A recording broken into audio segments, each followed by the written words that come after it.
ಸುಖವಾಗಲಿ ಬಹು ದುಃಖವಾಗಲಿ ಸಖ ನೀನಾಗಿರು ಪಾಂಡುರಂಗ. ನೆರೆದಿಹ ಬಹುಜನರೋಳಿದ್ದರು ಮನ ಸ್ಥಿರವಿಡು ನಿನ್ನಲ್ಲಿ ಪಾಂಡುರಂಗ ಅಂತ ಪಾಂಡುರಂಗನನ್ನು ಮನಸಾರೆ ಮನದಲ್ಲಿ ಸ್ಮರಿಸ್ತಾ ನನಗೊಂದು ಆಸೆ ಇತ್ತು. ಏನು ಅನ್ನೋದನ್ನು ಇವತ್ತ ನಿಮ್ಮ ಮುಂದೆ ಹೇಳಲಿಕ್ಕೆ ಬಂದೀನಿ. ಎಲ್ರಿಗೂ ನಾನು ಶಿಶು ರಕ್ಷಾ ಸ್ತೋತ್ರವನ್ನು ಹೇಳ್ತೀನಿ. ಅಷ್ಟೇ ಅಲ್ಲ, ಈ ವಿಡಿಯೋವನ್ನು ಪೂರ್ಣವಾಗಿ ನೋಡಿದ್ರಾಗ ಮಾತ್ರ ನಿಮ್ಗೆ ಇದು ಅರ್ಥ ಆಗ್ತದೆ. ಸ್ವಲ್ಪ ನೋಡಿದ್ರೆ ಅರ್ಥ ಆಗೋದಿಲ್ಲ. ಭಾಗವತ ಅಂದ್ರೆ ಏನು, ಶಿಶು ರಕ್ಷಾ ಸ್ತೋತ್ರ ಹೆಂಗೆ ಮಾಡಿದ್ಲು ಯಶೋದೆ ಅನ್ನೋದು ಇದರೊಳಗೆ ಹೇಳಿಕತ್ತೀನಿ. ಅದಕ್ಕೆ ದಯವಿಟ್ಟು ಈ ವಿಡಿಯೋವನ್ನು ಪೂರ್ಣವಾಗಿ ನೋಡ್ರಿ. ನಿಮಗೆ ಏನು ಅನ್ನಿಸ್ತು ಅಂತ ಕಮೆಂಟ್ ಮಾಡಿರಿ. ನಮಸ್ಕಾರ.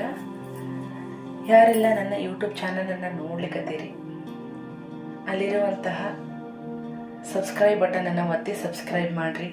ಹಾಗೆ ಬೆಲ್ ಐಕನನ್ನು ಪ್ರೆಸ್ ಮಾಡಿರಿ. ಪ್ರೆಸ್ ಮಾಡಿದ ತಕ್ಷಣ ನಾನು ಮಾಡಿದಂಥ ಯಾವುದೇ ವಿಡಿಯೋಸ್ ಮೊದಲು ನಿಮಗೆ ಬರ್ತದೆ. ಇದ್ರಾಗ ಮೋಟಿವೇಶನ್ ಇರ್ತದೆ, ಜೀವನದ ಸಂದೇಶ ಇರ್ತದೆ. ನನ್ನ ಹಿಡ್ಕೊಂಡು ಹೇಳಲಿಕ್ಕತ್ತೀನಿ. ಪ್ರತಿಯೊಂದನ್ನು ಈ ಜೀವನ ಅನ್ನೋದು ಒಂದೇ ರೀತಿ ಇರೋದಿಲ್ಲ. ಈ ಕಾಮನ್ ಆಗಿ ಹೇಳ್ತೀನಿ, ನಾವು ಹಾಸ್ಪಿಟ್ಲಿಗೆ ಅಡ್ಮಿಟ್ ಆದಾಗ ಹಿಂಗೆ ಹಿಂಗೆ ಹಿಂಗೆ ಹಿಂಗೆ ಬರಬೇಕು. ಅದು ಮಷಿನ್ದಲ್ಲಿ ಓನ್ಲಿ ಒಂದೇ ಲೈನ್ ಬಂದರೆ ಅರ್ಥ ಏನಾಗ್ತದೆ. ಸೊ ಹೀಗೆ ಏರಿಳಿತಗಳು ಇರಬೇಕು, ಯಾಕಂದರೆ ನಾವು ಜೀವಂತವಾಗಿರಲಿಕ್ಕೆ. ಅದಕ್ಕೆ ನನಗೊಂದು ಆಸೆ ಇತ್ತು ಅಂತ ಏನು ಹೇಳಿಲ್ಲ. ಆ ಆಸೆ ಏನನ್ನೋದು ಇದು. ನಾನು ಭಾಗವತವನ್ನು ಓದ್ತಿದ್ದೆ, ಪ್ರತಿದಿನನೂ ಓದ್ತಿದ್ದೆ. ಹೆಂಗಂತಂದ್ರೆ ತಿಳ್ಕೊಂಡಿದ್ದು ಜ್ಞಾನ ಉಗುರಿನಷ್ಟದ, ಜ್ಞಾನ ಬೆಟ್ಟದಷ್ಟದ. ಅದ ತಿಳ್ಕೊಂಡಿದ್ದು ಮಾತ್ರ ಉಗುರಿನಷ್ಟದ. ಹಾಗೆ ತಿಳಿತಾ ತಿಳಿತಾ ತಿಳಿತಾ ಹೋಗ್ಲಿಕ್ಕತ್ತೀನಿ. ಭಾಗವತ ಓದ್ಲಿಕ್ಕತ್ತಿದ್ದೆ ನಾನು. ಭಾಗವತ ಏನನ್ನೋದು ಗೊತ್ತಿಲ್ಲ, ಬಟ್ ಅದೊಂದು ನಮಗೆ ಗೊತ್ತಿಲ್ಲದ ಶಕ್ತಿಯನ್ನ ತೋರ್ಪಡಿಸ್ತದ, ಶಕ್ತಿ ತುಂಬತದ. ಅದೇ ಭಾಗವತ. ಭಾಗವತ ಅಂದ್ರೆ ಏನು ಸ್ವಲ್ಪ ಹೇಳ್ತೀನಿ. ಅಷ್ಟೇ ಅಲ್ಲ, ಇದರೊಳಗೆ ಯಶೋದ ಕೃಷ್ಣಂದು ಪೂತನಿ ಸಂಹಾರ ಆದಮೇಲೆ ಕೃಷ್ಣನಿಗೆ ಬಹಳ ಏನೇನೋ ಆಗ್ಬಿಟ್ಟದ, ನನ್ನ ಮಗಗೆ ಏನೋ ಕಣ್ಣು ಬಿಟ್ಟಾರ ಅಂತಂದು ಯಶೋದ ಏನು ಮಾಡ್ತಾಳೆ, ಶಿಶು ರಕ್ಷಾ ಸ್ತೋತ್ರ ಅಂತ ಹೇಳಾಳ. ಅದಕ್ಕೆ ನಾನು ಭಾಗವತ ಓದ್ತಿದ್ನಲ್ಲ, ಇದು ಶಿಶು ರಕ್ಷಾ ಸ್ತೋತ್ರ ಬಂದ ಕೂಡಲೇ ಫಸ್ಟ್ ಇಲ್ಲಿಂದ ಸ್ಟಾರ್ಟ್ ಮಾಡ್ಬೇಕು ನಾನು ಅಂತ ಅನ್ಕೊಂಡ್ಬಿಟ್ಟಿನಿ. ಅದಕ್ಕೆ ಇವತ್ತು ಶಿಶು ರಕ್ಷಾ ಸ್ತೋತ್ರನೂ ಹೇಳ್ತೀನಿ. ಇದು ಭಾಳ ಭಾಳ ಭಾಳ ಇಂಪಾರ್ಟೆಂಟ್. ಯಾಕಂದ್ರೆ ಆ ಜಗದ ಒಡೆಯನಿಗೆ ಕೃಷ್ಣನಿಗೆ ರಕ್ಷೆ ಸ್ತೋತ್ರ ಹೇಳಾಳ. ಅದಕ್ಕೆ ನಾವೆಲ್ಲ ತಾಯಂದ್ರು ಏನು ಒಂದು ಮಾತು ಹೇಳ್ತೀನಿ ನಿಮಗೆ, ಎಲ್ಲ ಸೌಭಾಗ್ಯದ ಎದುರು ತಾಯಿಯಾಗುವ ಸೌಭಾಗ್ಯ ಭಾಳ ದೊಡ್ಡದಂತ. ಅಂಥದ್ರೊಳಗೆ ಯಶೋದ ಏನು ಮಾಡ್ಯಾಳಂತಂದ್ರೆ ತನ್ನ ಕೃಷ್ಣಗೆ ಪೂತನ ಸಂಹಾರ ಎಲ್ಲ ಮಾಡಿಬಿಟ್ಟಾನಲ್ಲ ಕೃಷ್ಣ, ಅವಾಗ ದೃಷ್ಟಿ ಆಗಿಬಿಟ್ಟದ. ಅದಕ್ಕೆ ಬಾ ಕೃಷ್ಣ ಇಲ್ಲೇ ನಿನಗೊಂದು ರಕ್ಷಣೆ ಮಾಡ್ತೀನಿ ಅಂತಂದು ರಕ್ಷಾ ಸ್ತೋತ್ರ ಹೇಳಾಳ. ಈ ರಕ್ಷಾ ಸ್ತೋತ್ರ ಸಣ್ಣ ಸಣ್ಣ ಸಣ್ಣ ಸಣ್ಣ ಸಣ್ಣ ಬಾಲ್ಯ ಲೀಲೆಗಳು ಈ ಭಾಗವತದೊಳಗದ. ಆದ್ರೆ ಭಾಗವತ ಅಂದ್ರೆ ಏನು ಗೊತ್ತಿಲ್ಲ. ಅದಕ್ಕೆ ಅದರ ಬಗ್ಗೆ ಸ್ವಲ್ಪ ನಾ ಇಂಟ್ರೊಡಕ್ಷನ್ ಕೊಡ್ತೀನಿ, ಅಂದ್ರೆ ನಿಮಗೆ ಅರ್ಥ ಆಗ್ತದೆ. ಭಾಗವತ ಏನಂತಂದ್ರೆ ಕಲಿಯುಗದಾಗ ಶ್ರೀಕೃಷ್ಣನ ಸಾಕ್ಷಾತ್ ಸನ್ನಿಧಾನ ಅಂತ. ಇದರೊಳಗ ಕೃಷ್ಣನ ಸಾನ್ನಿಧ್ಯ ಇರುವ ಏಕೈಕ ಗ್ರಂಥ ಭಾಗವತ. ಇದರೊಳಗ ಓಂಕಾರ, ಗಾಯತ್ರಿ, ಪುರುಷ ಸೂಕ್ತ, ಓಂ ನಮೋ ಭಗವತೆ ವಾಸುದೇವಾಯ ಮಂತ್ರ ಇದು ಭಾಳ ಇಂಪಾರ್ಟೆಂಟ್ ಅದ. ಹೇಳ್ಕೊತ ಹೋಗ್ತೀನಿ ನಿಮ್ಗೆ. ಸೂರ್ಯ, ಅಗ್ನಿಹೋತ್ರ, ಕಾಮಧೇನು, ವಸಂತ ಋತು, ತುಳಸಿ ಇವೆಲ್ಲವುಗಳ ನಿತ್ಯ ದಿವ್ಯ ಸನ್ನಿಧಾನವಿರುವ ಶ್ರೀಕೃಷ್ಣ ಗ್ರಂಥವೇ ಭಾಗವತ. ಭಾಗವತದ ಪ್ರತಿ ಅಕ್ಷರದೊಳಗೂ ಭಗವತ್ ಸನ್ನಿಧಾನ ಅದ. ಯಾರ ಮನೆಯಲ್ಲಿ ಭಾಗವತ ಗ್ರಂಥ ಇರುವುದು ಅದು ತೀರ್ಥಕ್ಷೇತ್ರ ಅನ್ನಿಸ್ತದ. ನಾನು ತೋರಿಸಿದ್ನಲ್ಲ ಇದನ್ನು. ಈ ಭಾಗವತ ಗ್ರಂಥ ಯಾರೆಲ್ಲ ಮನೆಯೊಳಗೆ ಇಟ್ಕೊಂಡಿರಿ ಆ ಮನಿನ ತೀರ್ಥಕ್ಷೇತ್ರ. ತಿಳ್ಕೊರಿ ಎಷ್ಟು ಅದು ಪವರ್ಫುಲ್ ಅದ ಅಂತ. ನಾನು ಓದ್ತಿರೋದು ಅರಳು ಮಲ್ಲಿಗೆ ಪಾರ್ಥ ಸಾರಥಿಯವರ ಭಾಗವತದ ಕನ್ನಡದಲ್ಲಿ ಅನುವಾದವಾಗಿರುವಂತಹ ಗ್ರಂಥ. ಇದೇನು ತೀರ್ಥಕ್ಷೇತ್ರ ಅದಲ್ಲ, ನಮ್ಮಪ್ಪಗೆ ಭಾಳ ನಾನು ಥ್ಯಾಂಕ್ಸ್ ಹೇಳ್ತೀನಿ ಮತ್ತು ನಮಸ್ಕಾರ ಮಾಡ್ತೀನಿ. ಅಪ್ಪನೇ ದಾನದ ರೂಪದಾಗಿ ಕೊಟ್ಟಾರಿದನ್ನು ಮಹಾನವಮಿ ದಿನದಂದು. ಆಮೇಲೆ ಭಾಗವತ ಸಕಲ ತಾಪತ್ರೆ ನಿವಾರಕ ಆಗ್ಯದ.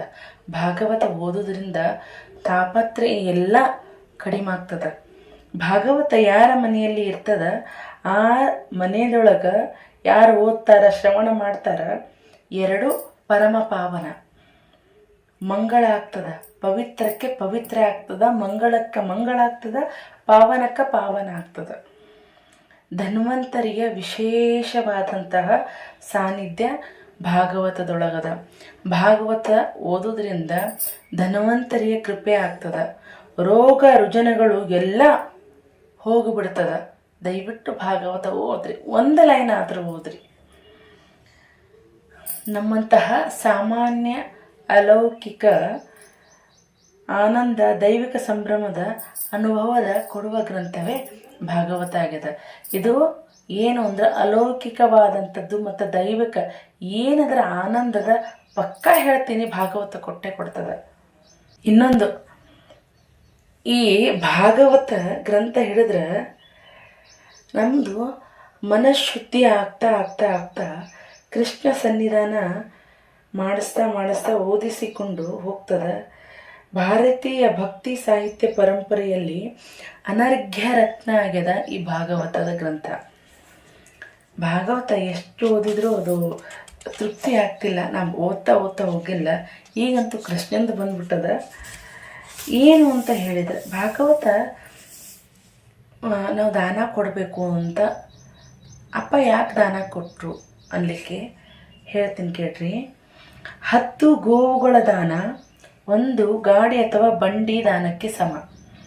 10 ಗಾಡಿಗಳ ದಾನ 1 ಕುದುರೆಯ ದಾನಕ್ಕೆ ಸಮ. ಮಠ ದೇವಾಲಯಗಳಿಗೆ ನೀಡುವ 1 ಆನೆಯ ದಾನ 1,000 ಕುದುರೆ ದಾನಕ್ಕೆ ಸಮ. 1000 ಕುದುರೆಗಳ ದಾನ 1 ಸುವರ್ಣ ದಾನಕ್ಕೆ ಸಮ.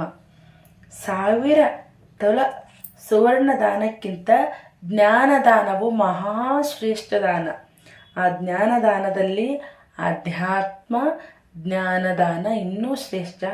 ಆ ಆಧ್ಯಾತ್ಮ ಜ್ಞಾನದಲ್ಲಿ ಭಾಗವತ ಗ್ರಂಥದಾನ ಸರ್ವಶ್ರೇಷ್ಠ. ಅದಕ್ಕೆ ಭಾಗವತ ಓದ್ರಿ. ನಿಮ್ಗೆ ಒಂದು ಮಾತು ಹೇಳ್ತೀನಿ ಎಲ್ಲ ಹೆಣ್ಮಕ್ಳಿಗೆ. ಬಂಗಾರ ತಗೋತೀವಂತೀವಿಲ್ಲ, ಆ ಬಂಗಾರಕ್ಕಿಂತ ಒಂದು ಭಾಗವತ ಬುಕ್ಕ ಖರೀದಿ ಮಾಡಿರಿ, ಅದನ್ನು ಓದ್ರಿ. ನೋಡ್ರಿ, ನಿಮ್ಗೆ ಎಷ್ಟು ಮನಸ್ಸಿನ ಬದಲಾವಣೆ ಆಗ್ತದ, ಎಷ್ಟು ಮನಃಶಾಂತಿ ಕೊಡ್ತದ. ನಾನು ಅನುಭವಿಸ್ಲಿಕ್ಕತ್ತೀನಿ ಅದನ್ನು. ಇನ್ನು ನಾ ಹೇಳಿದಂಗೆ ಪೂತನಿ ಸಂಹಾರ ಮಾಡಿದ ಕತೆ ಎಲ್ಲ ಕೇಳಿರಿ. ಕೃಷ್ಣ ಹೆಂಗೆ ಪೂತನಿ ಕೊಂದ, ಪೂತನಿನ ಹೆಂಗೆ ಮಾಡಿದ. ನಾ ಹೇಳ್ತೀನಿ, ಪೂತನಿ ಅದನ್ನೇ ಸ್ವಲ್ಪ ಆ ಕಡೆ ಮಾಡಿದ್ರೆ ಪೂತನಿಯನ್ನು ಪುನೀತರನ್ನಾಗಿ ಮಾಡಿದ ಕೃಷ್ಣ ಅಂತ ಹೇಳ್ತೀನಿ.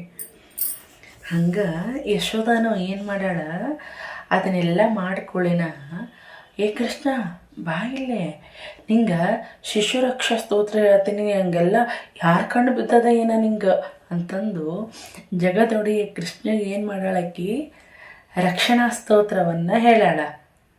ಆ ಶಿಶುರಕ್ಷಾ ಸ್ತೋತ್ರ ನಾವೆಲ್ಲ ತಾಯಂದರು ಏನು ಮಾಡಬೇಕು, ಪ್ರತಿದಿನ ಪ್ರತಿನಿತ್ಯ ನಮ್ಮ ಮಕ್ಕಳಿಗೆ ಒಂದು ಸಲ ಆದರೂ ಅದನ್ನು ಹೇಳಬೇಕು.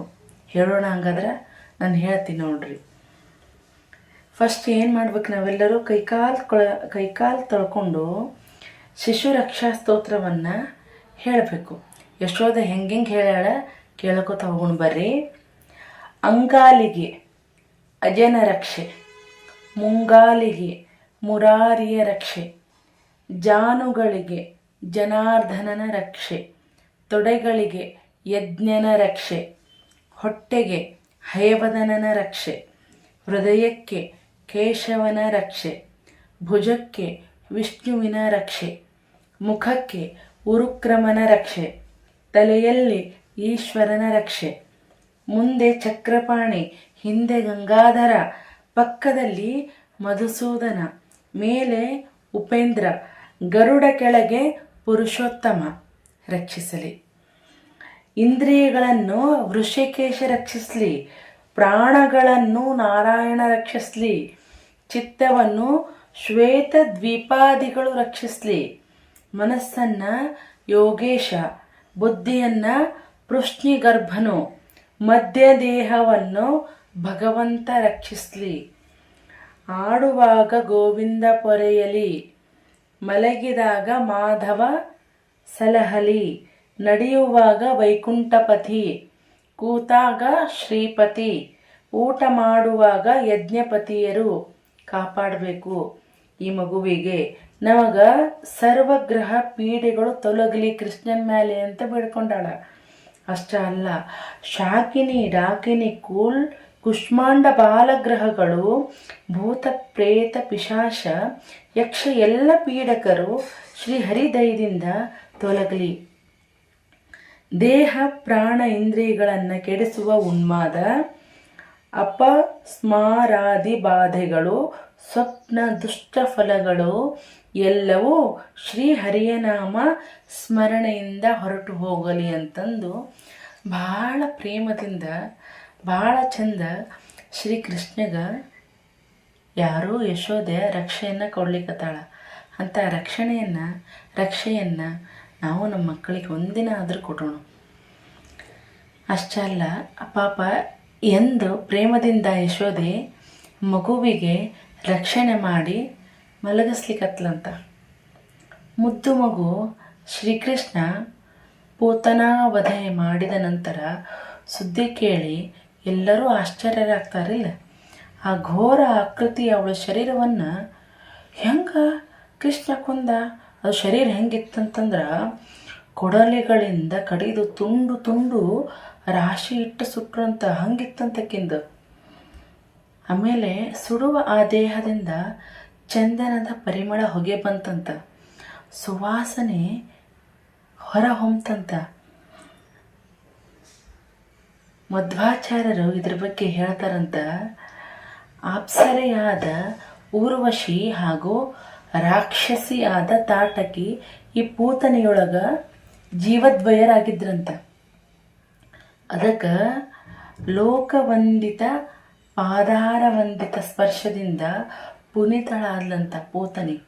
ಹೆಂಗ ಊರ್ವಶಿ?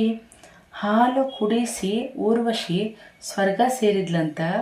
ವಿಷ ಕುಡಿಸಲು ಬಂದ ತಾಟಕಿ ಅಂಧತಮಸ್ಸಿಗೆ ಹೋದ್ಲಂತ.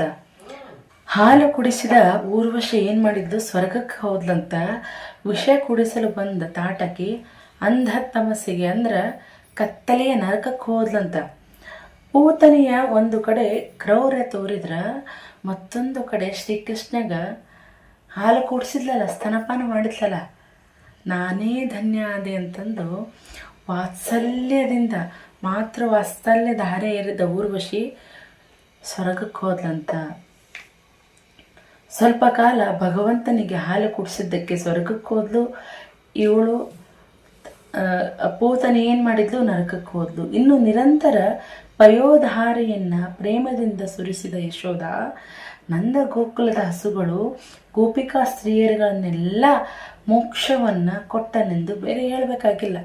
ಅವ್ರಿಗೆ ಎಷ್ಟು ಕೊಟ್ಟನಂದ್ರೆ, ಇವನ ಜೊತೆ ಸದಾ ಇರುವವರು ಗೋಪಿಕಾ ಸ್ತ್ರೀಯರು ಯಶೋದಾಗ ಅವ ಸ್ವರ್ಗ ಕೊಟ್ಟಿಲ್ಲ ಅಂತ ಅನ್ಲಿಕ್ಕೆ ಆಗ್ತದ? ಕಾಮನ್ ಅದು. ಕೃಷ್ಣನ ಭಕುತಿಯ ಬೆಳದಿಂಗಳಲ್ಲಿ ಸ್ನಾನ ಮಾಡ್ತಿದ್ದ ವ್ರಜದ ಸ್ತ್ರೀಯರು ತಾಯಂದರು ಕ್ಷಣ ಕ್ಷಣಕ್ಕೆ ಸ್ನೇಹಧಾರೆ ಹರಿಸಿದ್ರಂತ. ಕ್ಷಣಕಾಲದ ಭಕ್ತಿಗೆ ಒಲಿದು ಬರುವ ಶ್ರೀಹರಿ ಇವರೆಲ್ಲರ ಪ್ರೀತಿಗೆ ಒಲಿದು ಅವರೆಲ್ಲರಿಗೂ ಮೋಕ್ಷಾನುಗ್ರಹ ಮಾಡಿದಂತ. ಹಾಗೆ ಈ ಏನು ಕತೆ ಹೇಳಿದ್ನಲ್ಲ, ಇದಕ್ಕೆ ಅನುಗುಣವಾದಂತಹ ಒಂದು ಹಾಡು ಭಕ್ತಿಗೀತೆ ಯಾವುದು ಸೂಟೇಬಲ್ ಆಗ್ತದ ಅಂತ ಕಮೆಂಟ್ ಮಾಡಿರಿ. ಅದನ್ನು ನಾನು ಯಾವ್ದು ಹಾಡಬೇಕು ಅನ್ನೋದನ್ನು ಕಮೆಂಟ್ ಮಾಡಿರಿ. ಇವತ್ತು ಇದನ್ನು ಹೇಳೀನಿ ಈ ಕಥೆಯನ್ನು, ಆದರೆ ಯಾವುದು ಈ ಕತೆಗೆ ಸೂಟೇಬಲ್ ಆಗುವಂಥ ಕೃಷ್ಣನ ಸಾಂಗ್ ಅದ ಅಂತ ಕಮೆಂಟ್ ಮಾಡಿರಿ ಹಾಗಾದ್ರೆ.